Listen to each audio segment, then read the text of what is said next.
magaalada Riyaad ee dalka Sacuudiga waxaa xalay ka dhacay kulan tabarucaad loogu ururinayo maktabadda qaranka Soomaaliland waxaana soo qaban qaabiyay kulankaasi jaaliyada Soomaaliland ee ku dhaqan magaalada Riyaad.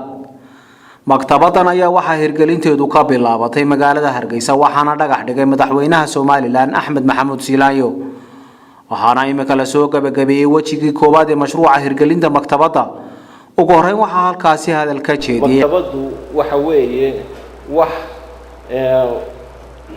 ilmaha yar ee wax dhiganaya uu ka faa'iideysan karo waxa weeye mid ka weyn maanta ilaa iyo maxaan ku dhahay secondary ay ka faa'iidi karaan waxa weeye ninka ka soo baxay jaamacadda waxa uu ka faa'iidi karayo weeyaan cilmigu ma aha marka jaamacadda dhameysay inaad cilmi dhameysay cilmigu socda goor walba marka waxa laga hadlayaa waxa weeye maxaan ku dhahdaa tari kartaa maxaan ku dhahaa maktabadda library-gu muxuu tari karaa.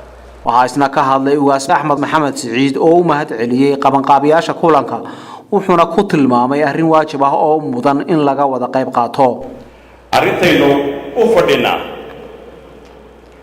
maaha arrin qod maaha arrin qof maaha arrin qoys maaha bal waa arrin qaran weyn waa waajib in wada saaran dhammaanteen inaynu kacno.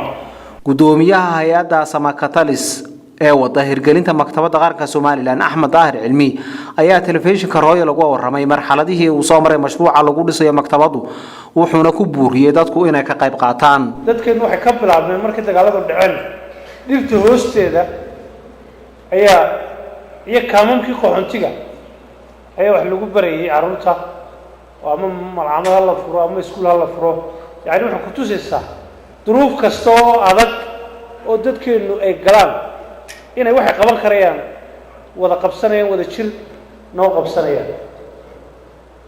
maantana waxaynu dhirtaa hoosteeda wax lagu baranayay maantana iskuulla moodarana ayaa dalkeena ka jira taas waxay muujinaysaa wada jirkeena iyo waxqabsigeenna iyo kartida aynu leenahay.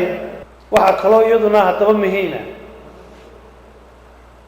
inaynu si wada jira institutionska dalka ka jira u dhisno kaalinta bannaan ay ka mid tahay imika national library-guna in iyaduna aynu wada jir uga wada qayb qaadano.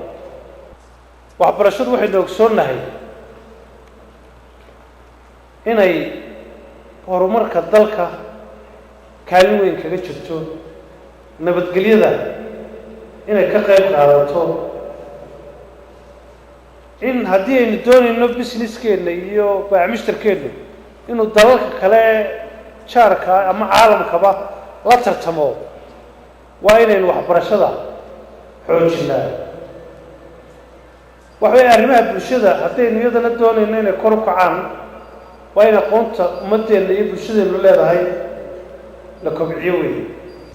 dhanka kale maamulka iyo dowladnimada haddii aan hadii jeer jiil aqoon badan leh ama generation soo kacaya aan lagu dadaalin sidii ay aqoontooda kor loogu qaadi lahaa iyaduna dalkaasi ma horumaro.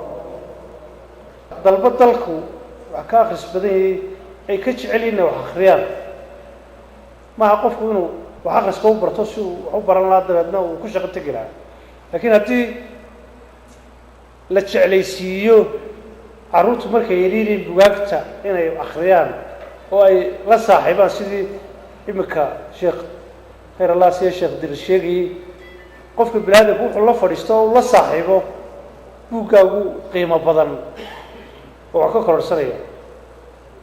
waxa weeye in dalkeenna aynu samayno meel taariikhdeenna iyo hiddaheenna iyo dhaqankeennaba lagu kaydiyo iyaduna waa muhiim ayay noqonayaan. Axmed Daahir ayaa sheegay in qiimaha dhisida maktabaddu uu gaadhayo 2 milyan iyo 600 oo kun oo dollar.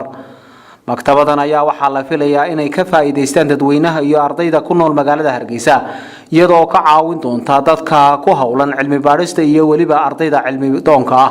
jaaliyada Riyaadna aad baan ugu mahadnaqayaa sida qiimaha qaayaha badan ee ay u dadaaleen. waxaa kale oo ay maktabaddu noqonaysaa meel lagu kaydiyo taariikhda iyo waliba dhaqanka.